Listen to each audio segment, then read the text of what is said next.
Hello investor, welcome back to एसब्राइट the art of investing. तो क्या हालचाल सबका। सब लोग तो आज बहुत ही खुश होंगे। जो मार्केट में लास्ट 1 या 2 हफ्ते से यहाँ पे जो कंसोलिडेशन हो रहा था in the levels of 24,800 in to 25,000, वो आज यहाँ पे ब्रीच हो चुका है। और आज निफ्टी 50 ने क्लोजिंग दी है अबाउट 25,100 लेवल। तो मैं आपको पहले ही बता चुका हूँ कि जब भी मार्केट में कंसोलिडेशन होता है तो मार्केट उसे उसे आपको एज अ स्ट्रेंथ मानना चाहिए, नॉट अ वीकनेस। क्योंकि जो भी ग्लोबल सिनेरियो चल रहा है उसकी वजह से मार्केट का जो भी रुख था वो यहाँ पे चेंज होना चाहिए था, लेकिन यहाँ पे मार्केट इंटैक्ट है। तो आज निफ्टी 50 1.2% अब तक आपका पोर्टफोलियो भी आज ग्रीन होगा। तो निफ्टी 50 के नेक्स्ट लेवल की अगर हम बात करें तो जैसे कि मैंने आपको पहले ही बता चुका 25,200 टूटेगा तो आपको 25,500 के लेवल्स यहाँ पे आते हुए दिखाई पड़ेंगे।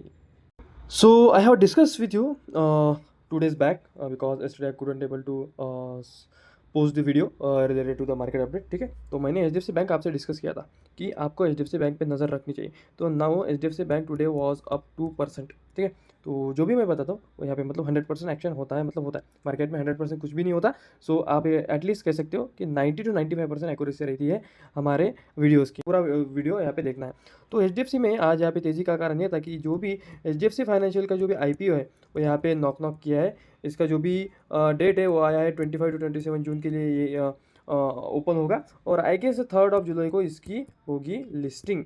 तो जो भी इसकी पेरेंट कंपनी है वो HDFC बैंक। तो HDFC बैंक इसमें से आई गेस जो भी उनका जो भी शेयर था वो यहाँ पे बेचने वाली है HDFC बैंक। तो उनको एक सरप्लस अमाउंट ऑफ मनी उनके पास आ जाएगा। इसकी वजह से HDFC बैंक में आज आपको तेज़ी देखने को मिल रही थी। लेकिन ये भी अटकलें यहाँ पे आ रही है कि जो भी HDFC फाइनेंशियल सर्विसेज का IPO का जो भी प्राइस बैंड है वो यहाँ तो जो भी यहाँ पे प्राइस है IPO का वो यहाँ पे दर्शा रहा है कि 700 to 714 हो सकता है। जो इसका जो ग्रे मार्केट प्रीमियम है उसके 66% के यहाँ पे डिस्काउंट पे यहाँ पे HDFC फाइनेंशियल सर्विसेज IPO का जो भी प्राइस बैंड है यहाँ पे चल रहा है, या फिर IPO उस पर्टिकुलर प्राइस बैंड पे यहाँ पे आ सकता है। ऐसा है मार्केट यहाँ पे एक डिओपोली है जहाँ पे NSE का शेयर, मैं आपको बता दूँ, जब इसका IPO की लिस्टिंग का मतलब आने वाला था कि इसका IPO आने वाला है तब इसकी शेयर की प्राइस चल रही थी 1500।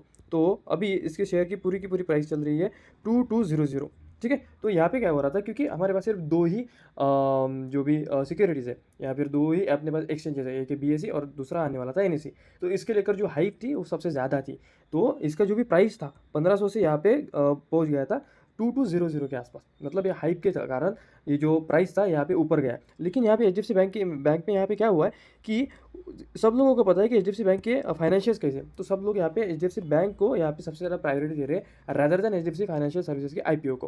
क्योंकि HDFC बैंक यहाँ पे अगर आपको HDFC फाइनेंशियल सर्विसेज IPO को अगर चाहिए तो शेयर होल्डर कोटा के लिए आपको HDFC बैंक को खरीदना होगा। उसकी वजह से HDFC बैंक में यहाँ पर आपको तेज़ी देखने को मिल रही है। तो ये डेटा आपके सामने है जो भी मैंने आपको अभी बता दिया है कि HDFC फाइनेंशियल IPO का जो प्राइस बैंड है वो 700 to 740 पर शेयर और 66% के डिस्काउंट पे अभी ग्रे मार्केट वैल्यूएशन चल रहा है इसका। ठीक है, तो NSE एक मैंने आपको पहले बता चुका हूँ कि NSE अपने पास दो एक्सचेंज है, NSE और BSE। तो NSE का यहाँ पे IPO आने वाला है। BSE अपने पास ऑलरेडी मार्केट में उसका जो भी वैल्यूएशन है वो ऑलरेडी फैक्टर में हो चुका है, उसका बोनस भी आ चुका है। तो मार्केट को एक चीज़ पता है कहाँ पे पैसा लगाना चाहिए, कहाँ पे नहीं लगाना चाहिए, कहाँ पे सबसे ज़्यादा रिटर्न आते हैं, कहाँ पे नहीं आते हैं। तो इस स्टॉक को भी आप स्टडी कर सकते हो। HDFC फाइनेंशियल सर्विसेज के लिए अगर आपको अप्लाई करना है तो सेपरेट पैन और सेपरेट डीमैट से आपको यहाँ पे अप्लाई करना पड़ेगा। तो लिंक बायो में है हमारे। तो जीरोधा का यहाँ पे आप free of cost demat account open कर सकते हैं। तो आज एक्सेंचर के Q3 के यहाँ पे रिजल्ट्स आ चुके हैं। तो रिजल्ट्स मैं कहूँगा यहाँ पे अच्छे, नॉट एट ऑल मतलब बैड नहीं है, अच्छे रिजल्ट्स है यहाँ पे। जो भी यहाँ पे रेवेन्यू की जो भी ग्रोथ है वो है यहाँ पे 8% है। ठीक है, 8% यहाँ पे रेवेन्यू की ग्रोथ है। तो results are better than market expectation. और जो भी न्यू बुकिंग्स है वो यहाँ पे डाउन है 6%। JNAA की बुकिंग यहाँ पे अप है, रेवेन्यू भी यहाँ पे 8% अप है। उसके बाद ऑपरेटिंग प्रॉफिट मार्जिन भी यहाँ पे अप है। तो ठीक ठाक यहाँ पे रिजल्ट्स पोस्ट किए एक्सेंचर ने। आज आया था कोर के सेक्टर का डेटा। यहाँ पे अगर हम देखें तो अप्रैल के कंपैरिजन में यहाँ पे अगर देखें तो में 8 core index growth at 0.7% versus 1.1% month on month. मतलब जो भी कोर सेक्टर के जो भी हमारे ब्रांचेस है उसका अगर हम ग्रोथ देखें तो वो सिर्फ 1% से भी यहाँ पे कम यहाँ पे ग्रोथ है। 0.7% मंथ ऑन मंथ यहाँ पे ग्रोथ है।